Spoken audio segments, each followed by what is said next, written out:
కడాయిలో 2 కప్పుల బియ్యం పిండికి 1 కప్పు వాటర్ పోసుకోవాలి. అందులో 1 స్పూన్ పంచదార, 1 స్పూన్ నెయ్యి వేసుకొని వాటర్ మరిగినాక అందులో తడి బియ్యం పిండి వేసుకొని ఉండలు లేకుండా ఈ విధంగా కలుపుకోవాలి.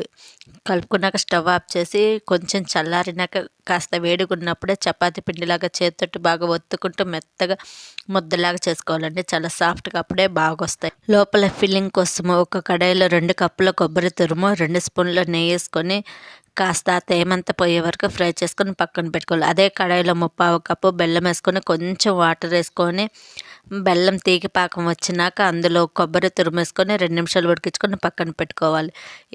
బియ్యం పిండి మధ్యలో పూర్ణం కుడుములాగా పెట్టుకొని చేసుకోవాలి. మోదకాలు చేసుకోవాలి, కజ్జికాయలు చేసుకోవాలి, పేడికిడి కుడుములు, ఉండ్రాలు చేసుకోవాలి. దీని ఫుల్ వీడియో నా యూట్యూబ్ ఛానల్ ఉంది, మీరు కావాలంటే చూడొచ్చు. ఒక పాత్రలో 1 గ్లాస్ వాటర్ వేసుకొని ఇడ్లీ స్టాండ్ పెట్టుకొని 10 నిమిషాలు ఉడికించుకుంటే వినాయకుడికి ఎంతో ఇష్టమైన 5 రకాల ప్రసాదం